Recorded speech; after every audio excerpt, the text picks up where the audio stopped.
I'm Rip Esselstyn, and you're listening to the Plant Strong podcast. Today, we have an opportunity to meet an icon in the plant-based space, Dr. Ruth Heidrich. Ruth went vegan in 1982, long before it was a thing, was able to beat breast cancer, and has become a legendary marathoner, Ironman competitor, and author. You may recall that she was featured in the groundbreaking documentary, Forks Over Knives. Her book, A Race for Life, celebrates its 24th anniversary with updates and anecdotes, and we're going to learn about this extraordinary woman, Dr. Ruth Heidrich, right after a few words from Plant Strong.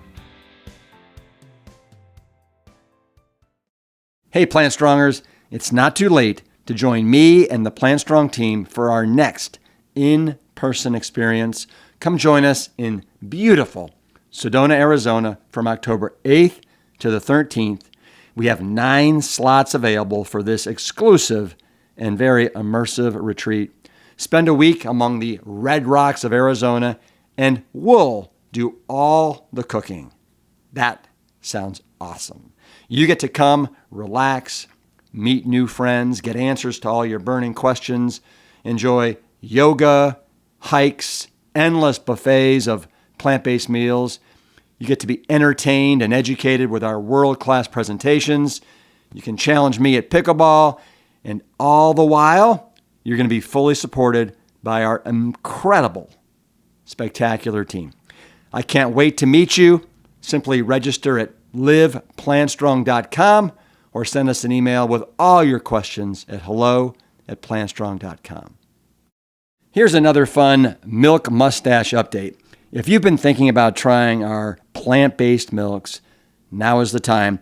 I'm so confident that once you try our super clean, whole, fortified plant milks, you'll be a fan that I'm going to offer a 2-pack for just $2 when you spend $50 on any of our other products.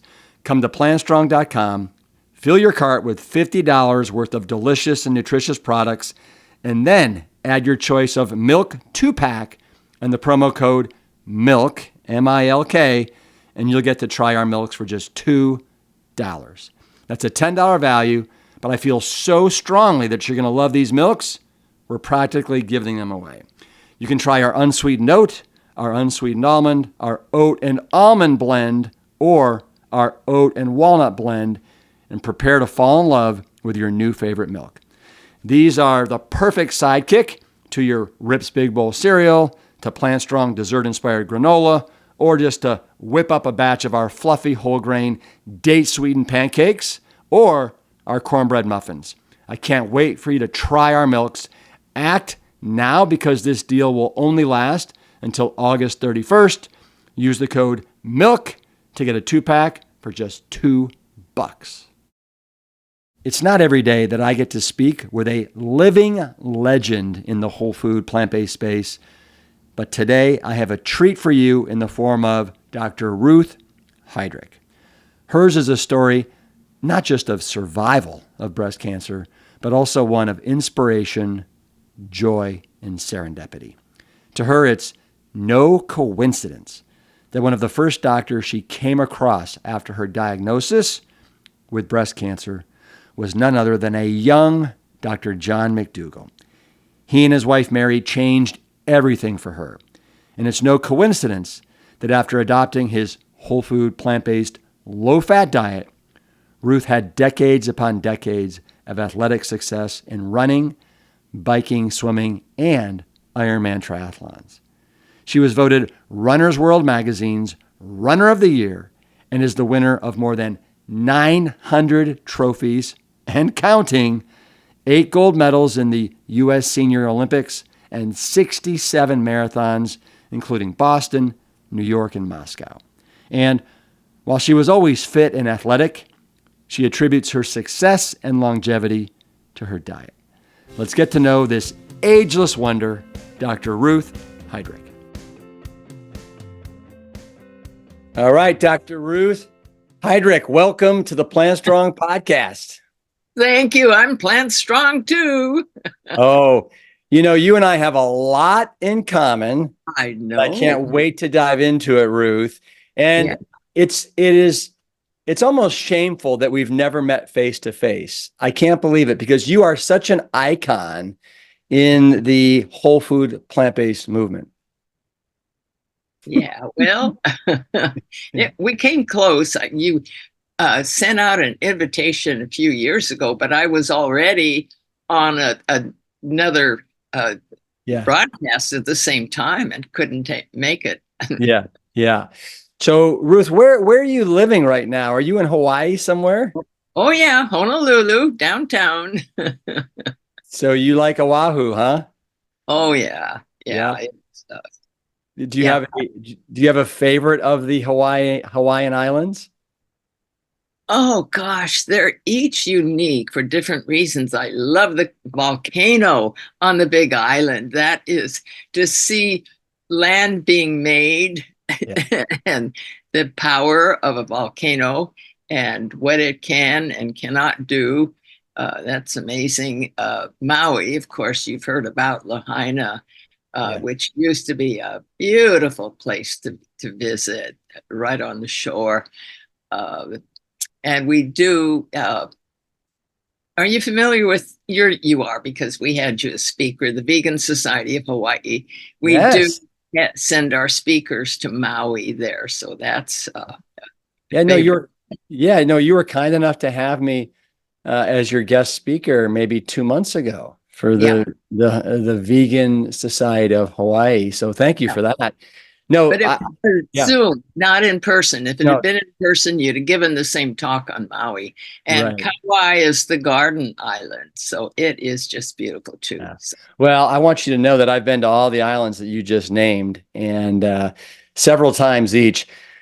And you're right. Every one of them has their special qualities. I hiked the Nepali Trail on Kauai. oh, beautiful, beautiful.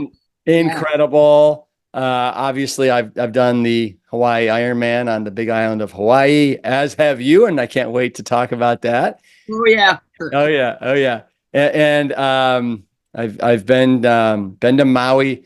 God, I think I've been to Maui 10 times for the Xterra World Championship Triathlon. That's Um, yeah, oh, yeah, that's a, yeah. And then I did the Waikiki International Triathlon in 1995 and really enjoyed Honolulu, and I went to the North Shore and everything that island has to offer. yeah, yeah, yeah. So Ruth, let's dive in. I want to talk about you. So if I'm not mistaken, this year it's the 24th anniversary of a book that you wrote 24 years ago called A Race for Life. Yes, yeah.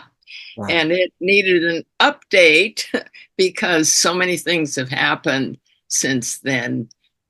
Just amazing things, both good and bad. Yeah. And so Can you that's what show us what the book looks like? a totally new revised edition. That's what A Race for Life. And then it Uh, says a diet and exercise program for super fitness and reversing the aging process. yep, yep. Wow. And this really is, I mean, just to kind of set the tone for this conversation that I'm going to have with you, it really is. It's the amazing story of you and how you survived stage 4 breast cancer to take on one of the toughest races in the world. You know, it was a combination of curiosity and serendipity. I mean, the odds of this happening are so rare. Uh, Not the cancer itself, Yeah. that was not rare at all, except that I had been a runner for 14 years at that time Mm. and considered myself fit and healthy. The last person I would have thought to get breast cancer. But there it was, this big lump. And I even watched the surgery. The surgeon said, no, no, you don't want to do that. I said, yes, I do. I don't believe it could be cancer. So I watched the surgery. What came out was this big around. It was just incredible in size. And they took a frozen section in pathology and it came back infiltrating ductal carcinoma, stage 4, because I had been having the bone pain, the lungs problem, all kinds of things. And all of us, my whole world just got dumped overnight. And I was stunned trying to think, what has happened to me? And I had gone on medical leave from work. I was an Air Force logistics officer at Hickam Air Force Base at the time. And because I was off work, I just idly picked up this newspaper and I see a little ad, 3 lines. Women who have breast cancer to participate in diet research study. And I saw the telephone number. It's a local number. And I thought, I know it's not diet. I've had nutrition, university level nutrition. Yeah. I knew what quote a good diet is, skin off the chicken and brown bread and low fat dairy. So I thought, I'm going to help this person prove that it's not diet. So I go to the phone, and believe it or not, I get right through to a Dr. John McDougall. Wow. Who we know and is an absolute legend in these circles. Yep. And he was a very young doctor at the time. I see pictures of him back then. He looked like a kid compared to now. Of course, now he's in his 70s. And I told him I had just read the ad and I had just been diagnosed with breast cancer 3 days ago. And he said, get your medical records.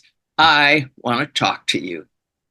So, of course, I do that and walk into his office, and Mary's there, his wife, and receptionist and helper and all that. So I have my medical records in hand, and we hand them to Dr. McDougall, and he's thumbing through all the paperwork. And he said, with a cholesterol of 236, you are at just a higher risk of dying of a heart attack as you are the breast cancer. And I said, wait a minute, Dr. McDougall, I have been a runner for 14 years. I've run marathons. There's no way I can't have cancer, despite the pathology report. And my heart, I did do marathons. And he said, yes, you can. And besides, you've got borderline high blood pressure. To have all this calamity dumped on me at once, I'm just stunned. Yeah. Thanks for all the presents. Yeah. But I was thinking, he's right. He's a doctor. He knows all this. I better listen. And I don't think I really said, where's the evidence? But I was hesitating a little bit.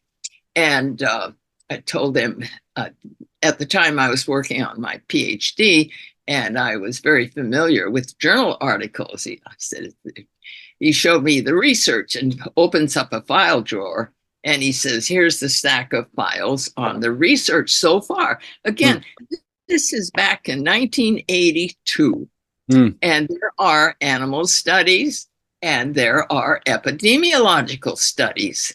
And you know what the research shows. Yeah.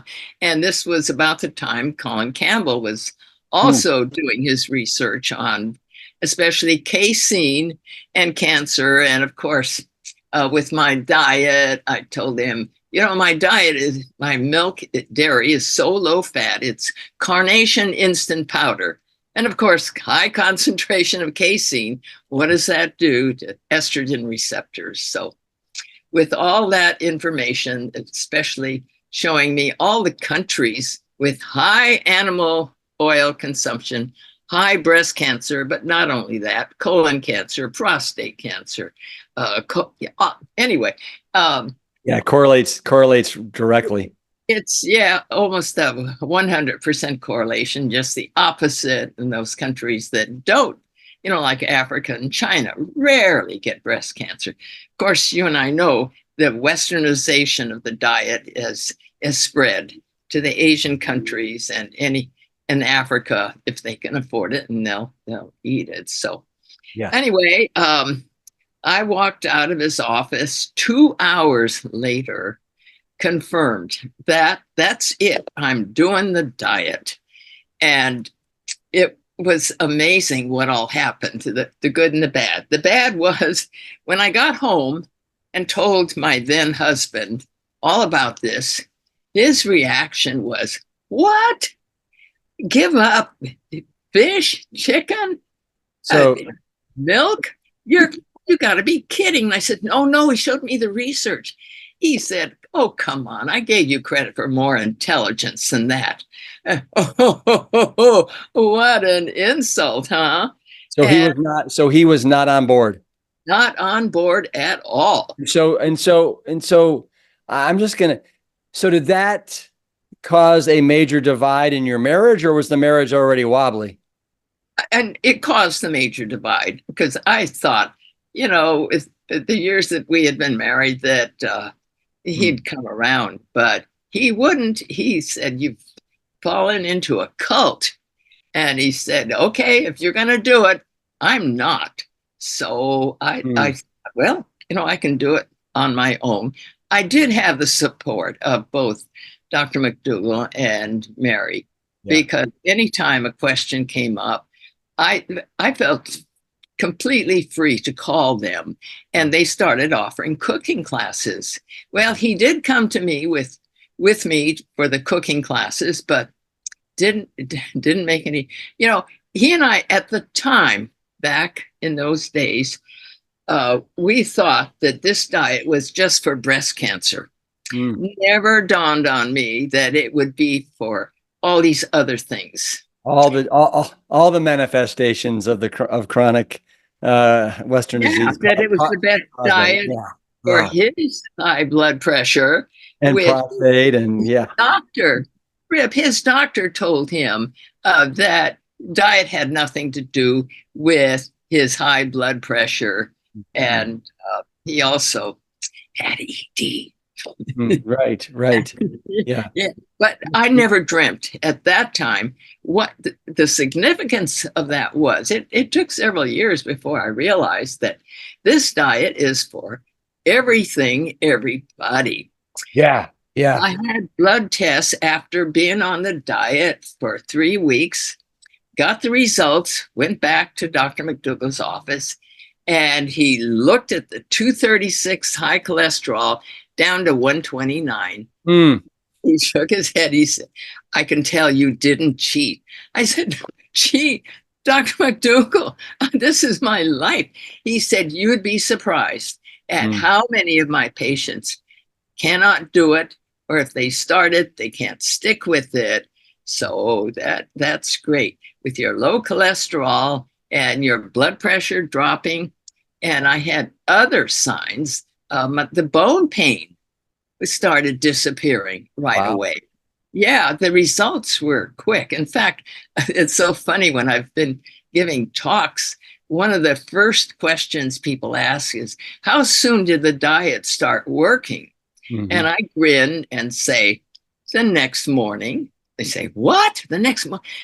Yes, I had been constipated all my life, and doctors had been telling me 3 or 4 times a week is normal for some people. Well, that's not true at all. And anyone who is plant strong knows that fiber is the answer. It makes you poop strong, no doubt about it. Poop strong, that's good. Yeah. Now, Ruth, Dr. McDougall didn't just put you on a whole food plant-based diet. He put you on a whole food plant-based low fat diet. Can you speak to that? No nuts and seeds, no avocados, no olives. Yeah. Okay. So meaning that he wanted your total fat consumption to be 10% or less. Is that about right? Right. Yep. Yeah. And did you find that to be difficult or?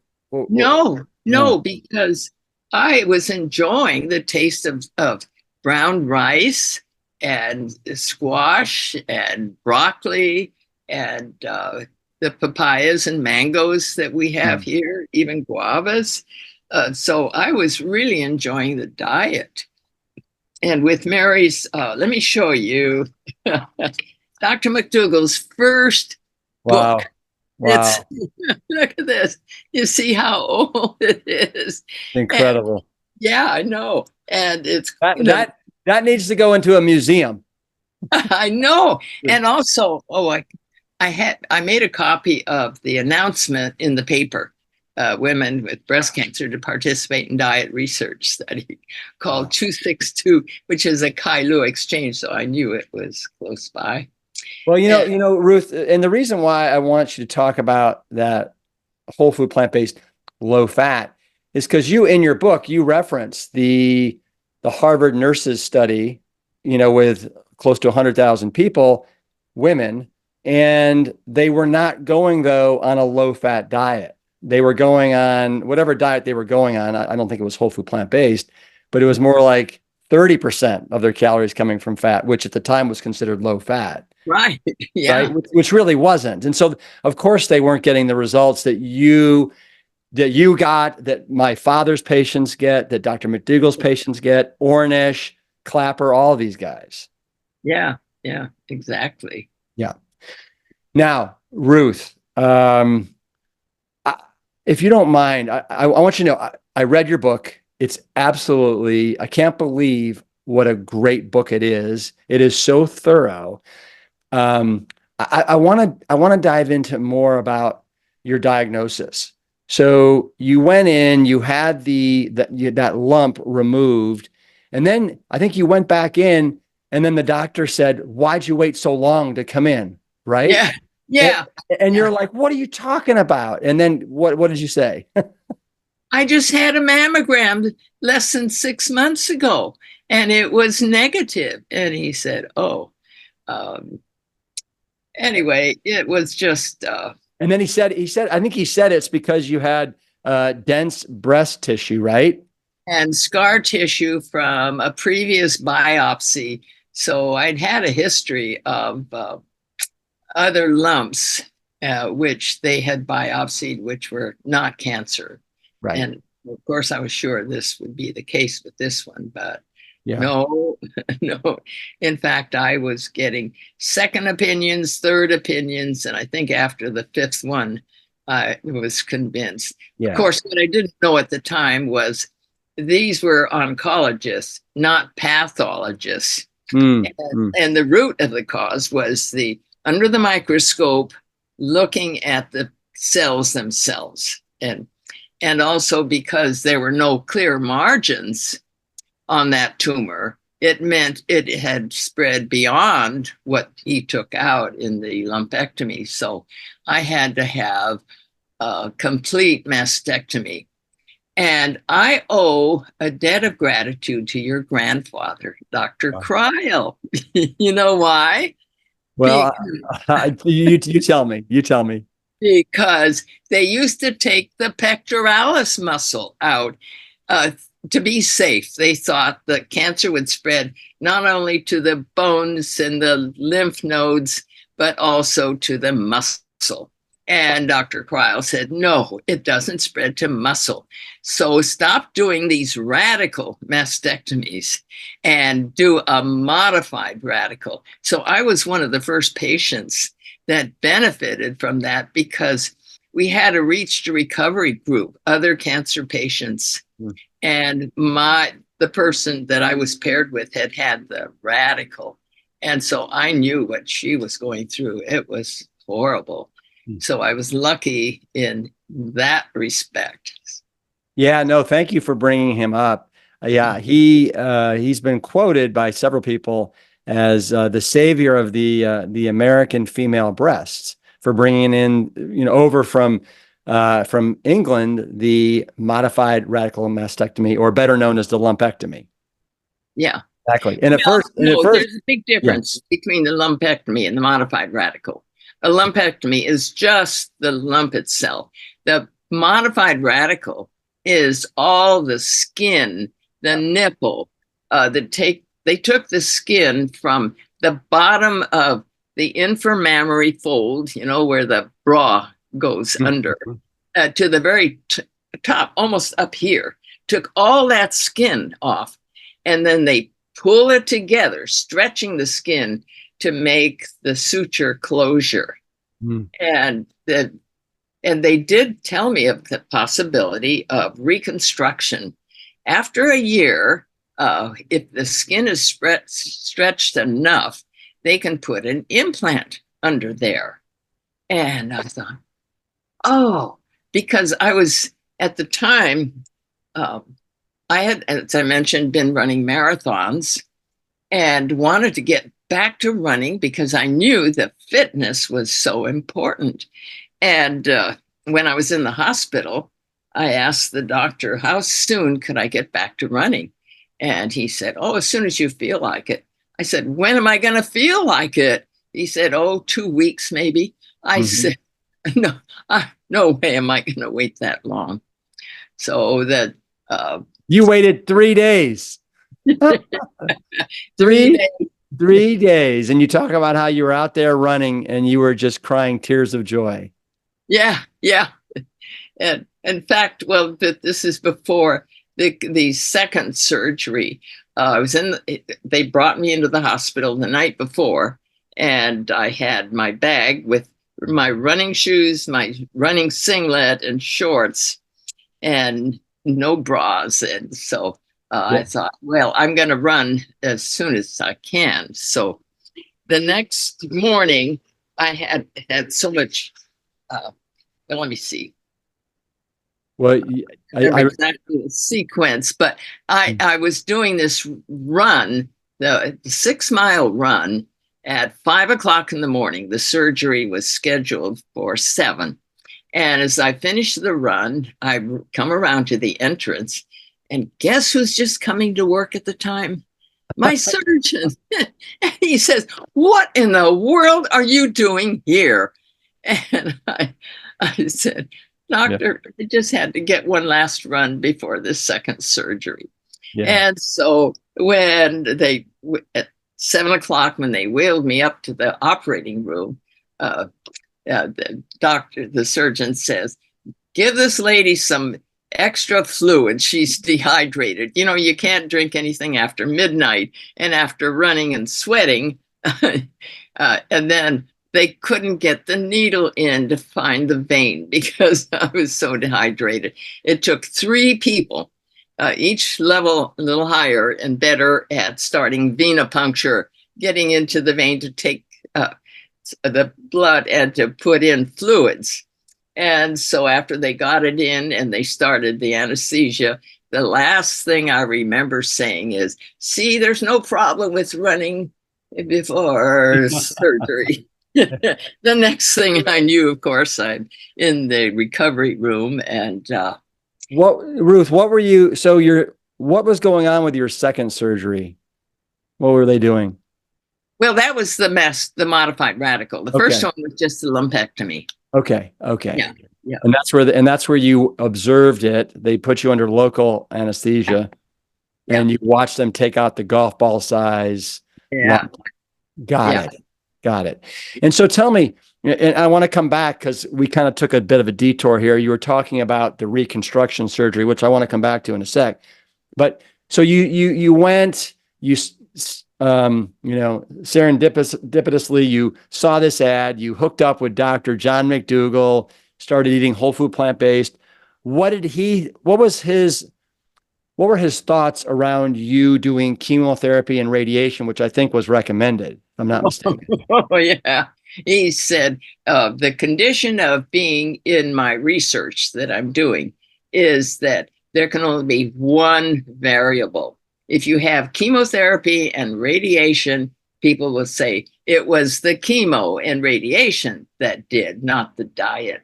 So he said, because of that, you cannot have any other variable other than the diet. So, and I do.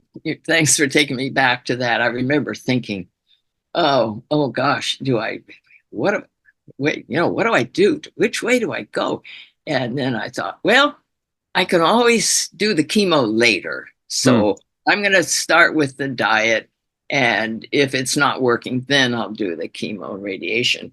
Yeah. And of course, as I mentioned, the bone pain went away, everything just got so much better. Well, and he also told you that, Ruth, you want to have as much of your immune system operating at the top level as you can, and that chemotherapy Right. and Yeah. radiation is going to wipe that out. He did say Right? permanent damage to your immune system. Yeah. And that was another thing I did not want. Well, so let me ask you this: help educate myself and the audience here. So you were diagnosed with stage 4. What exactly does stage 4 mean, and what did they give you as far as your chances for surviving? Stage 4 means that the cancer had spread and metastasized to different parts of the body. And that's the definition. And of course, Yeah. I had those signs. A chest x-ray showed a small tumor the bottom of my left lung, which, as it turned out, to kind of jump way ahead, they sent me to specialists in pulmonology. And the first one said, oh gosh, we hate to do a biopsy. It's in a part of the lung that's really hard to get to. Hmm. Let me refer you to my boss. So it takes a while to get an appointment. So I go to the next level up, and he says, there are no changes from the first x-ray. Hmm. I wonder, he said, let me pass this on to my boss. So 3 levels up, pulmonologist, oncologist. And this is 6 months later. And he said, I think that it has encapsulated, Hmm. that it hasn't changed in the 6 months since your diagnosis. Let's just watch it and see. If it does start to change, then we'll have to do the surgery or chemo or something. But so far, he says, I think you're going to be okay as far as the immune system Wow. encapsulating it. Yeah. Yeah. And did they ever say, okay, Ruth, you've been diagnosed with stage 4 breast cancer, and the odds of you surviving the next year are 20%? I mean, did they ever give you anything like that, or no? They told me they couldn't tell me Yeah. anything. Yeah. Yeah. And that's in the book. We can't tell you if you have weeks, months, years. We just don't know. And I don't think a lot has changed with doctors. My own PCP just 3 weeks ago said, you can't possibly get enough protein on a vegan diet. Mm-hmm. And I said, oh, yes, I can. No, that's a myth. They're missing essential amino acids. And there's a chart in Dr. McDougall's book and also in my cookbook, which I copied, showing all the 8 essential amino acids and how, if you get enough calories in each of these foods, which is the range of plant foods, you will get the essential amino acids more than the minimum level. And Yeah. you can build muscle, you can build endurance. You And can so, build you can build everything you need. Yeah, it's really unfortunate the amount of ignorance yeah, that that still, that, that, still preva- that prevails in the medical profession to this day, when it is the most powerful tool in their tool. okay. Let me go back to where Yes. we were at Yeah. that So where we were, I believe, was the reconstruction surgery. No, Yes? No. that's Okay. All right. You I, tell me, where are we, Ruth? yeah. Well, that was a year later Okay. to have the implant. But what was happening a few months after this surgery, the Honolulu Marathon came up again. This was July, and December was my next marathon, which, of course, I entered, and I had been training. And I crossed the finish line, and I'd taken 17 minutes off my last marathon. I thought, wow. And I felt so much energy. It was so energized. You know where Kapiolani Park is, where that Yeah. marathon ends. The ocean's right there. So I take off my shoes and I go for a swim. And people are, and I said, it's the vegan. Oh, come on. It can't be a vegan diet, a vegan diet, and all that. So, and then a few months later, I was, no, I guess it was about a year later. What year are we in, Ruth? 82. 82. 1982. Yeah. And so in 1983, I just happened to be watching some news, ABC Wild World of Sports. Yeah. And I see this triathlon, 1983. And at that time, it was here. It started right here in Honolulu, Waikiki Beach for the 2.4-mile swim, and around the island for the 112-mile bike. And then you run a marathon. And I thought, my gosh, how do these people do that? And I thought, wait a minute, I know how to swim. I was raised in Lanikai, which is right on the beach. In fact, an aside, I was 7 years old, playing on the beach one Sunday morning, a little before 8 o'clock, December 7th, 1941. Oh, Guess no. what? Pearl Harbor. Pearl Harbor. But it was Kaneohe, where my dad worked and had the midnight shift.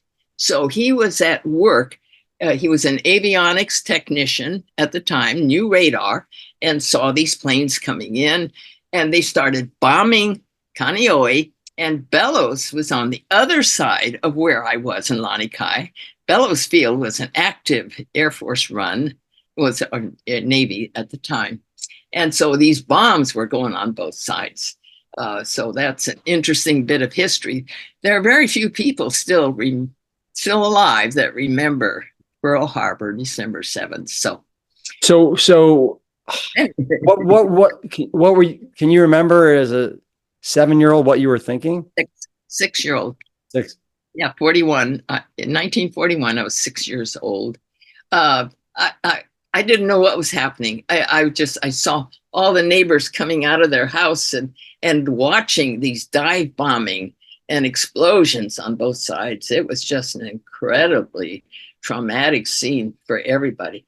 And my father actually didn't come home for 48 hours.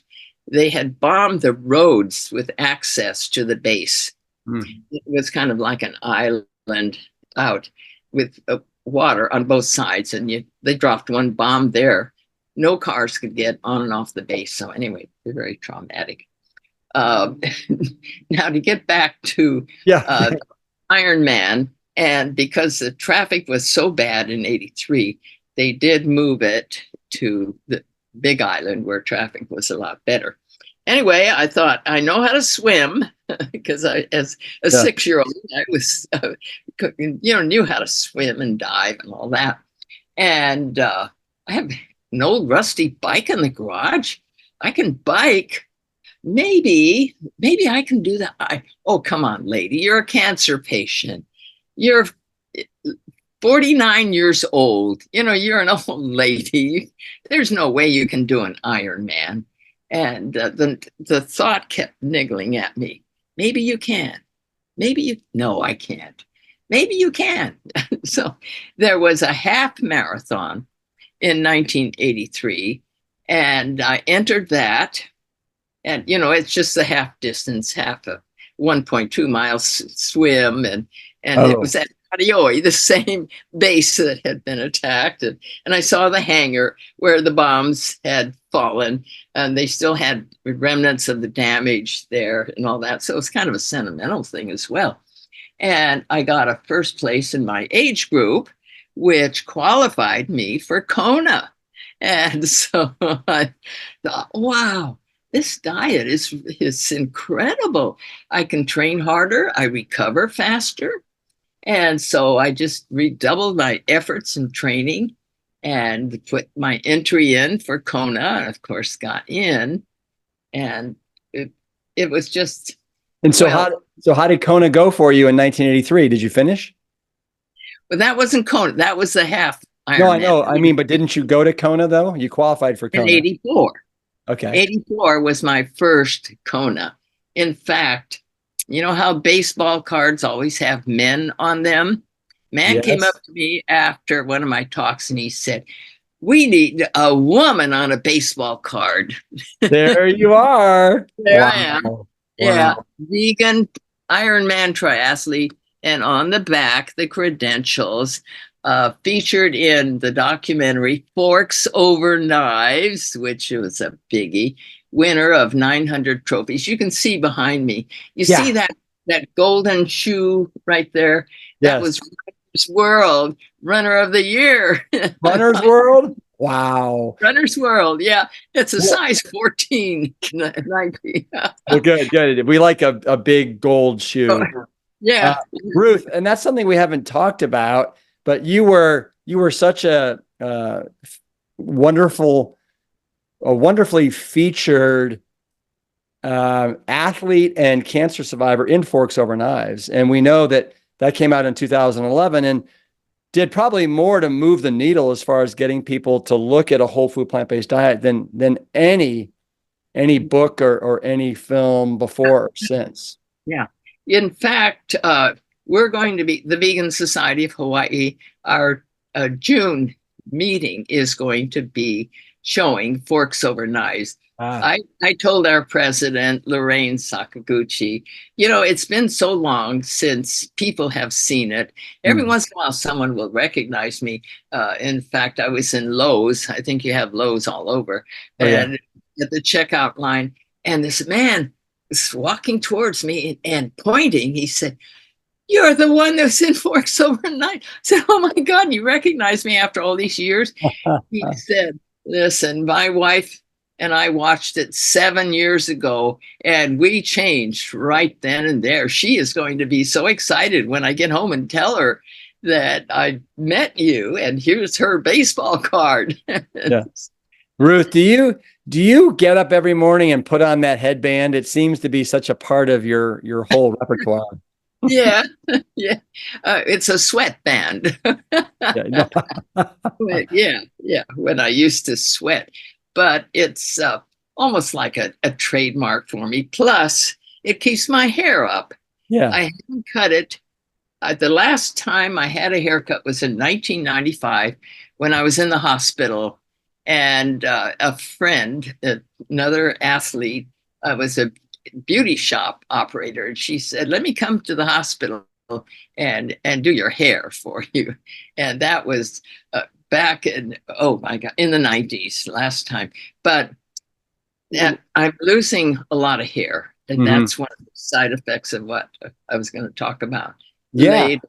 Yeah. I definitely want you to, but I love the headband because, or the hairband, whatever you want to call it, a sweatband, because it so reminds me of my mother, and she always wears that. The first thing in the morning, Oh, she puts it on to kind of take her hair back. So yeah, I'm a fan. I'm a fan. yeah. Yeah. Yeah. Okay. So, where do you want to go in telling your story at this point? Because you just talked about the Ironman triathlon Yeah. in '84. Yeah. Well, let me tell you about, do you know who Kenneth Cooper is? The Cooper. Absolutely, absolutely. Okay. This is the book that started me running. Mm, And I was planning on starting with that, going all the way back to mm. 1968, Wow. when I happened to see the word aerobics and had never heard of it before. And out of curiosity, I read the most effective physical fitness plan ever. Oh, I got to read that. I was at a newsstand about to board a long flight from San Francisco to Honolulu, needed something to read. So I read through this. You know, it didn't take long because a lot of there are tables in there. So I thumbed through those and decided, okay, I'm going to start running. The next morning, I went out for a run before work. I ran to the end of my block, came back, and got in the car and measured the distance. It's a half mile down, half mile back. And I thought, I ran a whole mile. So that was pretty exciting for me. And I did it the next morning and the next morning and the next morning. It was like some people take to running and some don't. Boy, I sure did. I loved it. So that's And what started it all. Tell me, yeah, did you get strange looks from people that oh boy. saw a woman running? Oh, back. Yeah. In the 68, 69, 70. Yeah. If you were thought running, uh, if it was a male, you're running from the police, or if it's female running to catch a bus or whatever, people just, it was usually early in the morning, semi dark. And And how many, if you had to guesstimate, how many races between running races and triathlons have you competed in over the course of your life? and swim races. The Yes, Waikiki and swimming. had their races, and the Hawaii Bicycling League had their races. I entered them all.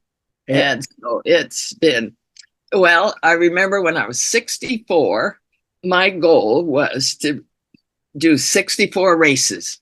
As I'd been going up, entering all these races and winning, how could you not do it? It was so much fun, so rewarding, and I get to talk to people after the race. See, the vegan diet, for how many years now I've been saying that, and so you did 64 races in 1 year.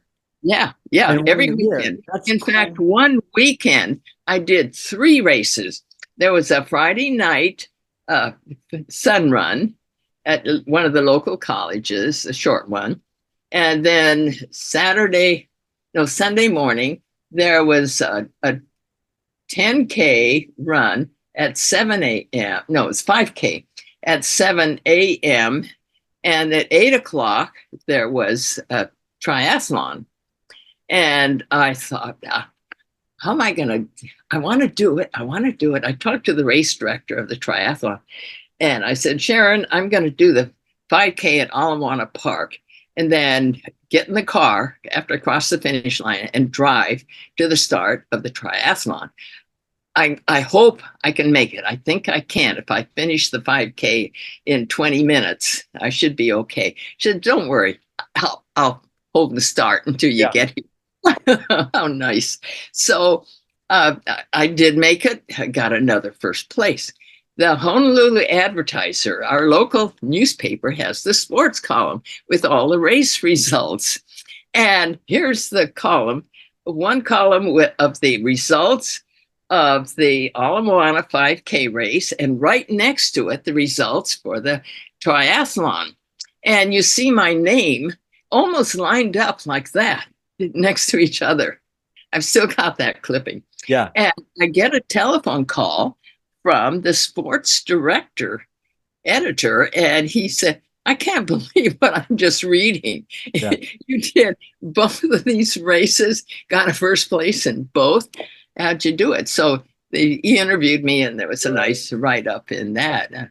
That's absolutely extraordinary, Ruth. I know. Yeah. Serendipity again. So. Now, yeah. Ruth, I also want you to tell the story, because I think it's really indicative of your can-do attitude and never say die, never say quit. You were out biking and you got hit by a truck and you broke your pelvis. So you even won a wheelchair race. Is that correct? Yes. Yeah. Yeah. I had been, well, those are two separate. Okay.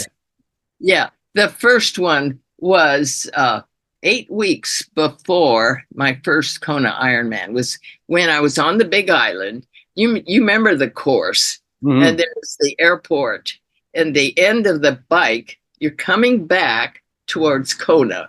And I had just passed the airport on this training ride 8 weeks before I had gone over to the Big Island to test out the course and check it out and do the whole bike race. Yeah. And I passed the airport. I remember that. The next thing I know, I'm in the hospital, and I say, what happened? Where am I? Where's my bike? And the nurse there started chuckling. She said, "You've been asking that same question for hours." And an X-ray, one of the technicians came in to take some more blood, and she said, "You even asked her what happened with your bike." Well, it was 10 o'clock at night, and I had had a concussion, and I was training with a buddy, Teresa, and she was behind me, maybe 400 feet, and saw this truck clip me. And just, I went down hard and was knocked out, unconscious. And so they called 911, an ambulance picked me up and took me to the hospital. And that was in the morning, late morning. And that was, you talk about can-do recovery. The attending ER doc at the time is Frank Farron. Frank Farron was a longtime medical race director. Does that name ring a bell? Frank Farron? It doesn't to me, no, but. Yeah, he was. So he was the attending ER doc. And when he came to see me, I told him, "I'm entered in the Ironman. I have got to heal fast enough to do it." And he said, "Well, with that broken pelvis, there's no way you're going to recover in time." And I'm thinking to myself, he doesn't know the value of this diet that I'm on. And I know the recovery, what it's like, what I can do. 8 weeks, I think I can do, but I didn't tell him. Or I at first I did. And, just plan on doing it next year and let yourself recover. And so I'll show you. So I got home a few days later, back on Oahu, and started walking, recovering, and I had a stationary bike. And I got on the bike, and the first minute was extremely painful. So I get off and think, well, it's too soon to bike. And the next day I'd go for 2 minutes, and it started to hurt, so I'd quit. And it was that gradual recovery, active recovery, which I think was so important, because one of these days I'm going to feel no pain, and I want to know which day that is. So every day. And the same with the swim, having to kick and swim. And he said, no kicking, no swimming. So what I did was just swim upper body. It's like you put the floats in between your thighs, and it keeps you elevated and you can swim. So I did the Waikiki rough water swim in September, which was not long after that. And I was still on crutches. In fact, one of my finish line pictures I saw it. Yeah. On crutches. Yeah. Because I couldn't do any weight bearing at that point. And so I just recovered as fast as I could and got to Kona, and I'm at the start, and I'm thinking, well, I'm here. I'm just going to see what I can do, how far I can go. And I don't have to finish. I have nothing to prove.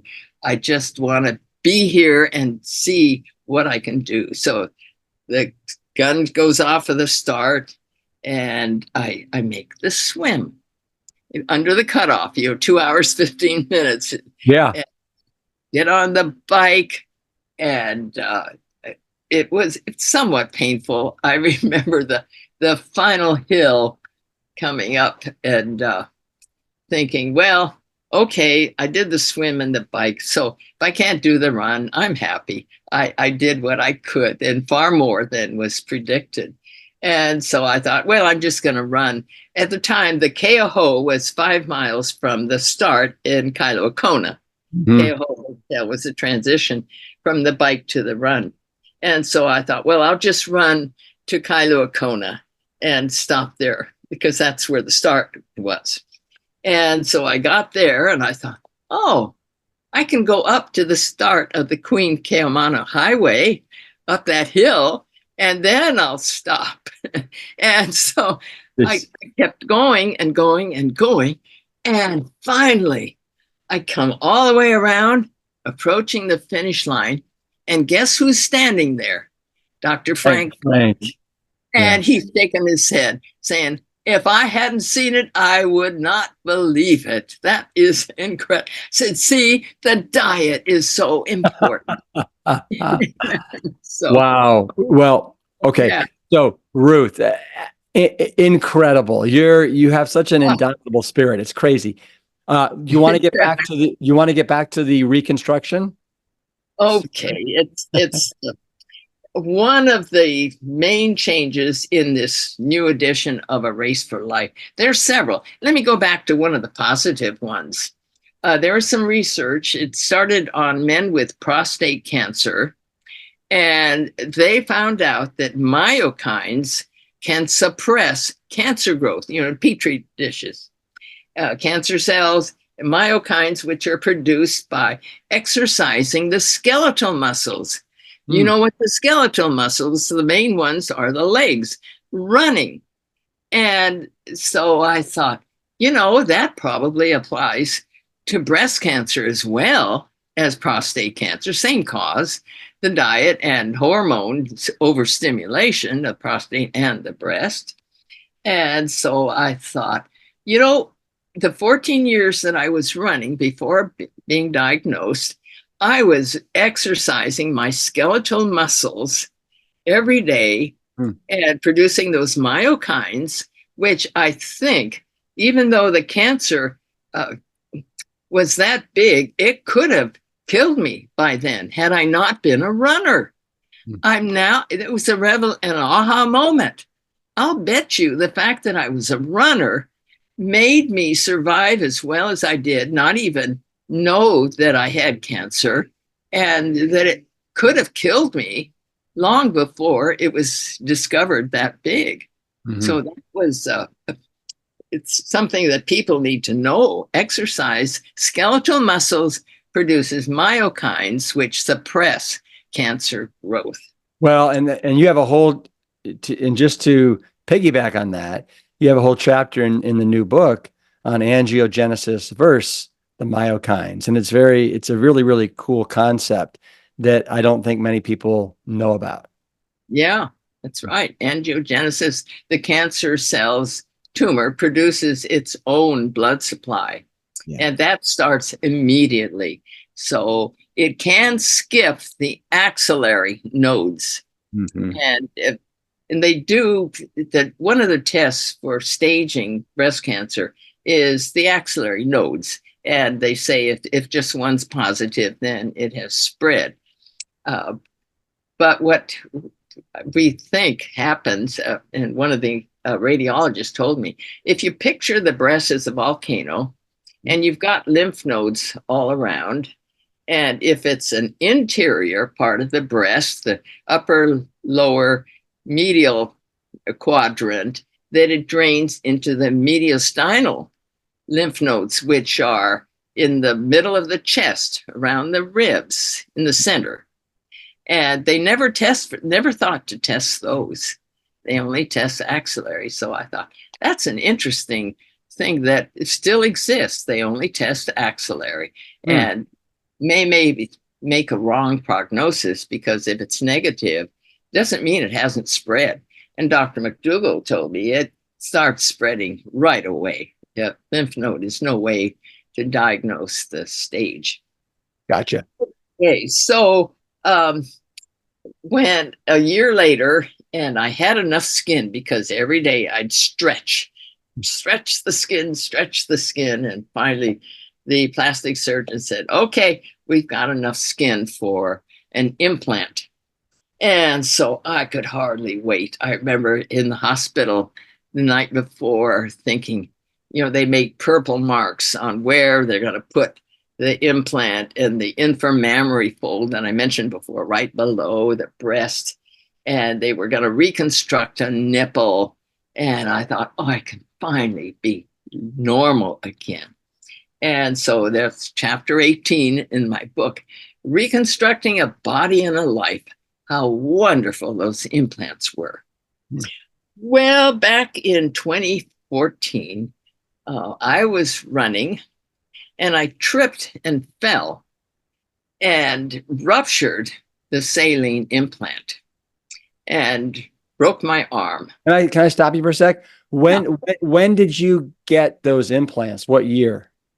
The first several, you have to change them out every few years. They're not one and done. Oh, okay. Okay. Yeah. But And when did these you were when did you get your first ones? Was it 1980? When was it? 83. Three? 83. Okay, okay, Wait, okay. yeah, diagnosed 82. The skin grew enough in 83, and these were the polyurethane. They didn't have silicone then. And Okay. so over the years, the 90s, they were uh, developing more realistic breast implants, silicone. And in 2014, So I Ruth, I'm just so curious. So what do they do? Do they make an incision and then take out the pre-existing one and then put in new ones? Is that yeah, what happens? yeah, yeah. Okay. Okay. Uh, when I, with the broken arm and the ruptured implant, naturally it was an ambulance that took me to the hospital, and I saw the plastic surgeon, and he said, "Well, let's just replace the other one with these new allergen textured implants. They don't encapsulate like is a complication, a common one, and you'll love them." And I said, "Okay, let's do it." And so I had these new silicone implants. And right about that time, I was starting to have symptoms. And I thought, balance problems, proprioception. I kept bumping. This was very gradual in the start, that just gradually got worse and worse. And I thought, what's going on? Well, I checked with my PCP. Oh, it's your age. These things happen as you age, your hair loss, your balance, all these things, old age. And so I thought, well, okay, let's see.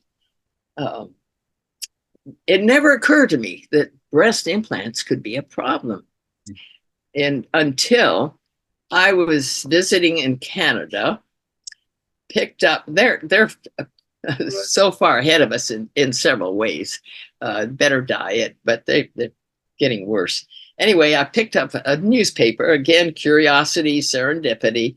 I opened the page. What do I see? Breast implant illness, a nightmare. And I said, oh, that's silly. They wouldn't put these in if they weren't safe. My gosh, that's crazy. And so I thought, well, I'm curious. I'm just going to read the symptoms, go down the list, check, check, check, check. I thought, oh my God, that's what's caused the problems I've been having. I run to the phone and I get through to the reporter who wrote the story. And I said, yeah. She said, yes, I have it. And you've got to get those implants out right away. It's going to get worse. And she said, call my surgeon. And she gave me his name and number. I get to talk to him and I tell him, I've got breast implant illness. I've had these in for several years and the symptoms are terrible. He said, yes, let's get you into surgery as soon as possible. Give me your MSN. I said, oh, what's that? Oh, he said, you're not Canadian. I said, no, I'm a visitor. And he said, I can't do the surgery then. I said, I'll pay whatever it costs. I'll pay, please. He said, it would invalidate my malpractice insurance. I can't do your surgery. I suggest you get back to Hawaii and have it done there. So I get on the phone again, call for a reservation, and actually got on. I had to pay first class to get a seat because it was almost full the next morning. And so I get back to Honolulu and immediately call the plastic surgeon. And I met a lot of resistance there. He said, oh, no, it's your age. Like that same old trope. It's your age. Well, we know. I've got to recommend Michael Greger's book, How Not to Age. Oh yeah. Have you read it? Yes. Yes. Yes. It is. Oh my gosh, it's so revelatory. There Mm. is so much good information in there. Yeah. And I've been taking advantage of that. And so Yeah. it's, Yeah. I had Michael on the podcast to talk about the book when it first came out. yeah. And I signed up on the book club too. That was fun. Yeah. Yeah. So Part tell me, Ruth, how old are you today? 89 and a half. 89 and a half. I love Yeah. it. As we get older, we bring in the half just like we did when we were younger. Yeah. and and so you're just about the same age as my I'm mother. close enough, excuse me, close Yeah. enough to say almost 90. Yeah, yeah, you sure are. So what can I ask you this? Like, so as you're turning the corner to 90, what are your goals for the next 20 years? I need to be working hard on recovering from the damage, the balance. I have had physical therapy for almost every part of the body, starting with the balance, starting with, oh, it, one of the symptoms is joint damage because what happens is your immune system detects the silicone and the heavy metals. The heavy metals that are leaked are lead, mercury, arsenic, cadmium, aluminum, Mm. all these bad actors in the implants to make the silicone powder solid. You know, silicone comes as a powder Yeah. or silicon, and to make it silicone, you have to add all these things. And they tested them. Yeah, they put them on dogs and just watch the dogs. Can you imagine silicone implants on dogs? Mhm. And for 2 years, no changes that they could detect. And of course, in the laboratories, their temperatures are in the 60s. And outside, your temperature can be 70, 80, plus you've got the movement over the implants. And oh, by the way, they cut the pectoralis muscle. You know, the pectoralis is it's a muscle like that covers the chest. It goes from the top to the bottom like a big fan. Well, they cut part of it in the middle because you need to make room for now they're doing the submuscular implants. So they cut, and nobody told me this at the time, and this is in my book. These are the questions I should have asked. Yeah. And one of them is, do you cut my pectoralis muscle? And is this going to have any effect on my swimming? Well, logically, of course. And so that's, Yeah. I had the surgery to have them out. The surgeon said, before I went, as I was going flat, he said, I saw the remnant of the pectoralis that it cut. I tried to stretch it to connect it to the sternum where it originally inserted, but it wouldn't stretch. So I have this lump right here, which is the middle part of the pectoralis muscle. And try as I hard as I can to be strong, it's Yeah. there's that disability. Can't Yeah. deny it. Ruth, tell me, between the three sports, swimming, biking, and running, is there one that you love more than the others? Running. Running. Yeah. Yeah. You were first a runner and always a runner. You love the Yeah. running. That's Yeah. great. Yeah. You know, Oh, one of the symptoms that was really scary in 2018 was I was having trouble running. And it was very gradual. I told you about tripping and falling. And it was like, plyometrics is your sure. ability to bounce. I was losing that. And when you run, you have to get airborne. Mm. And I noticed one day, my gosh, yet I can't pick up my feet. And it's more like a shuffle. And I thought, what's going on? This was just before. And then in 2019, when Dr. Turbert, Canada again, knew what was happening in the United States with implants and how many women were getting them. And he knew in Canada how dangerous they were. And he had been doing research. He was a rheumatologist at the University of Alberta in Canada. On his own dime, he flew and asked for a briefing with the FDA. And that link is in my book, where you can watch that what he showed the FDA, the damage that's done, the silicone, and how you can't get it out of your body, and all these heavy metals. And it was just, and in fact, right about that time, I just was watching the evening news, which I usually do while I'm eating supper. A no-no, but I do it. It's the only time I watch television is the 5 o'clock news, both local and national, following what all's happening. Right. Anyway, in 2019, the same year that I flew back from Canada, the same year I got this out, I saw ABC News, breaking news: breast implants recalled and banned from causing all this damage. I thought, finally, yes, it's out there. And I thought, oh, I switched channels to CBS.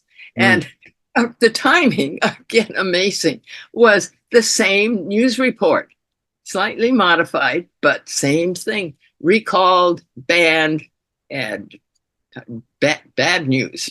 And so I thought, well, the last one, NBC, and sure, Rick, can you believe, caught that one too. Yeah. And that was 2019. And do you know how many doctors know about this? Just like in diet, they don't know about breast implant illness. Yeah. And it's still controversial because plastic surgeons says, oh yeah, it can happen, but it's rare. Right. Well, it's not rare at all. It's just the symptoms are so subtle. And women who are not vegan, who don't have a good diet, they're going to be worse off. But at least, which is the vast majority of us right now. Yeah, so that's a major development. So in chapter 18, reconstructing a body and a life, and new whole part 2, destroying a body and a life. My killer breasts. You've heard that expression. I've heard men say she's got killer breasts, meaning good things. We've got this obsession about women and their breasts. Well, mine tried to kill me the first time with cancer, and they tried again with the implants. So, but they're not going to succeed. Ruth, I am going to just say that it's incredible how you've been through the ringer. You are, you are a warrior. You're hanging in there. I want to let everybody know that your book, it's what we've talked about. It's 3 lifestyle changes. The first is whole food, plant-based, low fat for those that require that. The second is fitness training that you have been doing since 1960s. And you just epitomize somebody that loves movement of your body in any way, shape, or form, whether it's with crutches or in a wheelchair or on your 2 feet. And then, of course, the thing that really defines you, Ruth, is your can-do attitude, which you say is the third element. I want to read this quote, Ruth, because it's in your book, and I think it epitomizes your philosophy that you borrowed from Dr. Seuss. And it's, when something bad happens to you, you have 3 choices. You can either let it define you, you can let it destroy you, or you can let it strengthen you. I'm a warrior who now wears those battle scars proudly. It almost brought me to tears, Rip. Yeah, so true. Excuse me. Oh, yeah, emotional moment, huh? Yeah, good. hearing. Yeah, yeah. I believe that, and it's not easy. It is. It takes being a warrior, because it's so easy to give up. But yeah, what's the alternative? No, exactly. Well, Ruth, you are a race for life. what a life you have led up until almost 90 years old. And Yeah.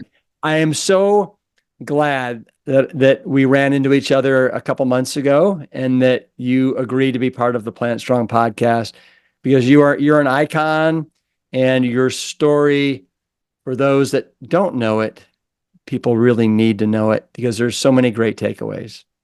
Yeah. Truly. And different types of stories, things that you'd never think would happen. The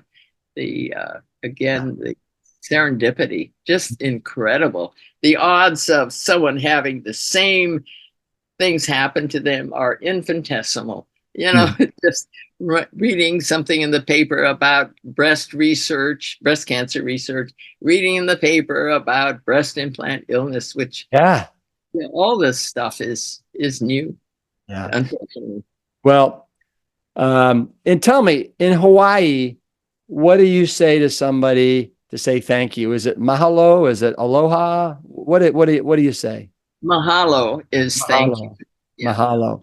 Aloha is love, and it's hello, it's goodbye, it's a greeting that is very positive.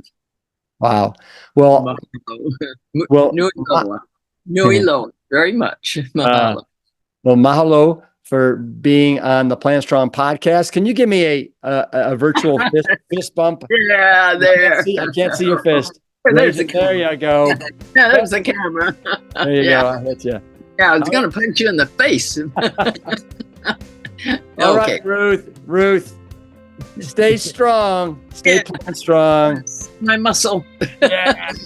Oh, yeah. Oh, compared to you. I'm working on it. I know you are. All right. Bye. Bye. Thank you so much. Ruth's book, A Race for Life, a diet and exercise program for super fitness and reversing the aging process, along with several other books, is available right now, and I'll be sure to link up to that in today's show notes.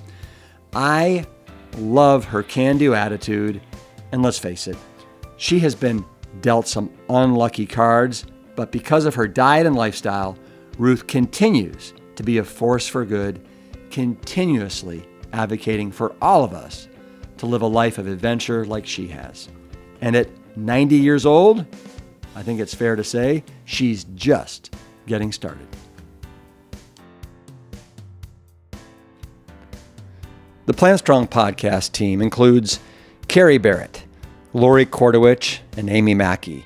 If you like what you hear, do us a favor and share the show with your friends and loved ones.